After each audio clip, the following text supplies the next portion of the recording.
किसी जंगल में एक शेरनी रहती थी जिसके 2 बच्चे थे। वो अपने दोनों बच्चों से बहुत प्यार करती थी। जब तक बच्चे छोटे थे तब तक शेरनी रोजाना उन्हें दूसरे जानवरों का शिकार करती और खूब पेट भरकर उन्हें खिलाती। पर जब बच्चे थोड़े बड़े हुए तो उसने उन्हें भी शिकार पर ले जाना चाहा ताकि उन्हें भी शिकार करना आए। बड़ा बच्चा फौरन तैयार हो गया, लेकिन छोटा कहने लगा, मेरी तबीयत ठीक नहीं है, कुछ दिनों बाद चलूंगा, आज नहीं तो कल, वगैरह वगैरह जैसे बहाने बनाने लगा। बड़ा बच्चा माँ के साथ शिकार पर जाने लगा। कुछ दिन और बीत गए पर छोटा बच्चा अब भी शिकार पर जाने के लिए राजी न हुआ। दरअसल वो बहुत ही काहिल था। वो सोचता था कि जब बैठे बिठाए खाने को मिल जाता है तो मैं मेहनत क्यों करूं। शेरनी उसको बहुत समझाती कि वो शेर का बच्चा है, उसे अपनी खुराक हासिल करने के लिए जद्दोजहद करना होगी, वरना सुस्ती उसकी आदत बन जाएगी। छोटा बच्चा अपनी माँ की नसीहत को एक कान से सुनकर दूसरे कान से निकाल देता। वक्त तेजी से गुजरता गया और देखते ही देखते शेरनी के दोनों बच्चे बड़े हो गए। बड़ा बच्चा बहुत ही फुर्तीला और चुस्त था और उसके बरक्स छोटा बच्चा सुस्त और निकम्मा ही रहा और अपनी माँ और बड़े भाई के टुकड़ों पर ही पल रहा था। एक दिन जंगल में शिकारी आया। उसने शेरनी को अपनी गोली का निशाना बना दिया। बड़े बच्चे ने इस शिकारी से बदला लेने की ठानी, मगर शिकारी जंगल में गायब हो चुका था। बड़ा बच्चा अपने भाई के पास वापस आया और उससे कहा, देखो भाई, माँ के बाद तुम मेरे अपने हो। हमारी माँ अपनी कमज़ोरी के बाइस अपनी जान गंवा बैठी। मैं डरता हूँ कहीं तुम्हें सुस्ती और काहली तुम्हें नुकसान न पहुँचा दे। इसलिए अब तुम सुस्ती छोड़ो और मेरे साथ शिकार पर जाया करो।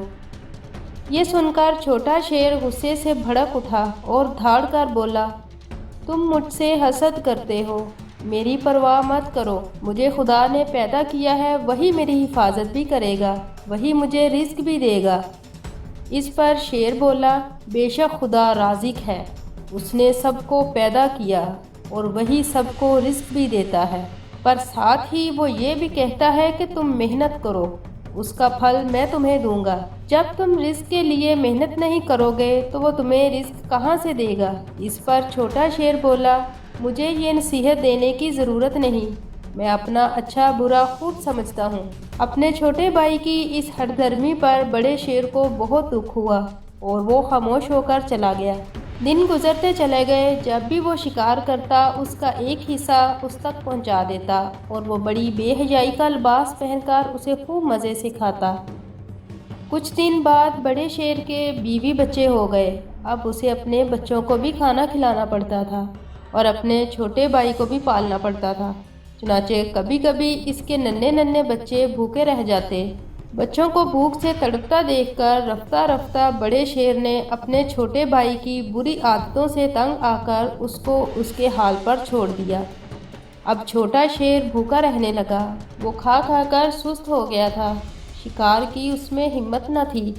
छोटे मोटे खरगोश, गीदड़ और लोमड़ी जैसे जानवर गुजरते, वो उन्हें हड़प कर जाता, फिर भी इसका पेट नहीं भरता था।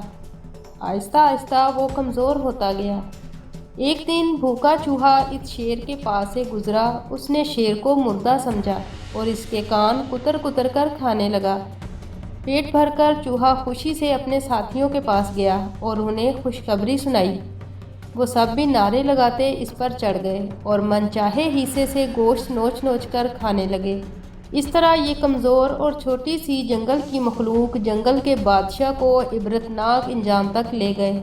सच है, काहिल का हमेशा हशर बुरा ही होता है।